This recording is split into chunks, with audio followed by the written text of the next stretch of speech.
Thought for the day. What we achieve inwardly will change our reality. Welcome to 7 Minutes for Yourself. I'm Christina Aina, and I'm so glad you've joined me for what I believe will be 7 of the most enriching minutes of your day. Let's take this time to reconnect with ourselves and improve our well-being. In today's episode of 7 Minutes for Yourself, we explore empowering ways to build a deep sense of trust in ourselves and our abilities. Have a listen.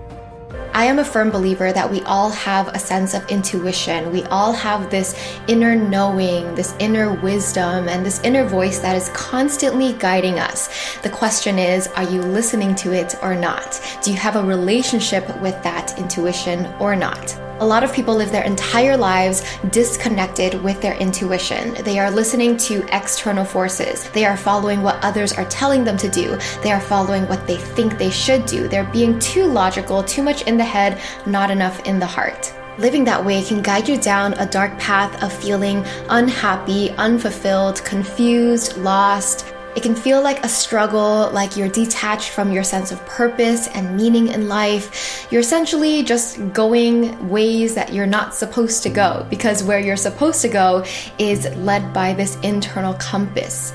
You are constantly guided by your intuition. You deep down know what's best for you. So let's talk about how to connect with this intuition and this inner compass and how to strengthen it.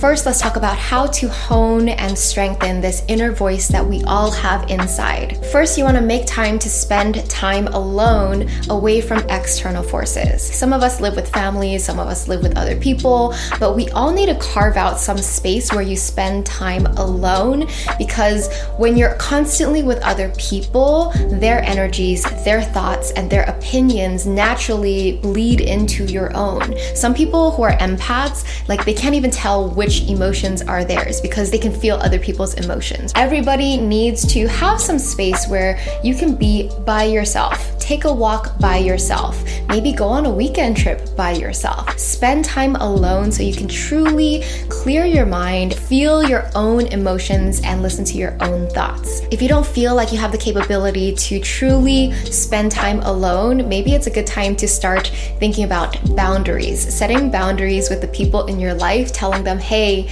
I'm away, don't call me, don't text me, I am unavailable this day or for this amount of time. Maybe all you can take is a shower, like a 30-minute shower by yourself alone with your own thoughts. Everybody has different circumstances, but find time to truly be alone. The longer, the better. If you're an introvert, you need more time. If you're an extrovert, you can probably get away with less time alone. We're all different, but it's so crucial to be alone with your own self and your own thoughts. The second thing to hone and strengthen this inner voice is to journal. I love journaling. I can journal for hours, and it's my way to talk to myself. For some people, it might be harder to journal, so there are tons of journaling prompts that you can find online. On Lavender, we have a lot of journaling prompts and resources for you, but it is crucial to develop a consistent journaling practice, because that is your way to talk to yourself. That is your way to show up and ask yourself, hey, how are you doing? How are you feeling? What are you thinking about? Because if you don't really take that time to have that conversation and build that relationship, then it's hard to feel connected to yourself. Even if you're listening to your thoughts constantly throughout the day, sometimes we're not aware of what they truly mean. Our brain just thinks thousands of thoughts during a day, but we're not really processing what do these thoughts mean. So journaling is a way to unravel all those layers of your thoughts and your emotions to truly start to make sense of them. Through journaling, you'll be able to access flow. And I'm talking about that inner voice that just naturally flows so easily when you're journaling, to the point where you're like, is this really me talking or is this someone else? Usually journaling starts out really difficult, where you're saying whatever comes to mind. But once you start, stream of conscious journaling and you continue on, you eventually get to a level where everything just flows out. You're not even trying. And that is what I believe is your true inner voice.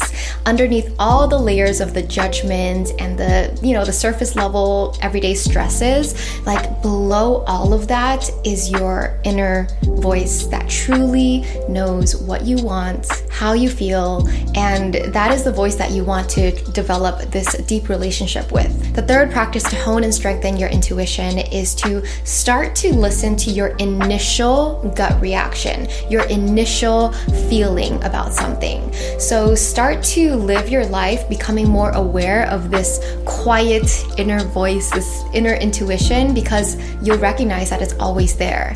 And you'll recognize it in your little preferences, right? Kind of like a song comes on, when your playlist is on shuffle, like you never really find the song you like you know what song you're looking for and you know when it feels good, right? That's your intuition. Or maybe another example is you're taking a walk and you have this little voice that tells you, let's turn left instead of right today. And then you follow it. We all have something in us that's constantly guiding us. And if you can listen to it in these little, very insignificant ways, then you start to honor it and you start to strengthen that connection so that that voice becomes louder. So start trusting, listening to, and following that intuitive voice that you have within, instead of listening to your head or telling yourself, oh, that's a stupid idea. Just follow it. That concludes today's episode of 7 Minutes for Yourself. Please take a moment to rate and review the show on Apple Podcasts. Today and every day with your kiddo is a gift. Enjoy it. Thanks for tuning in.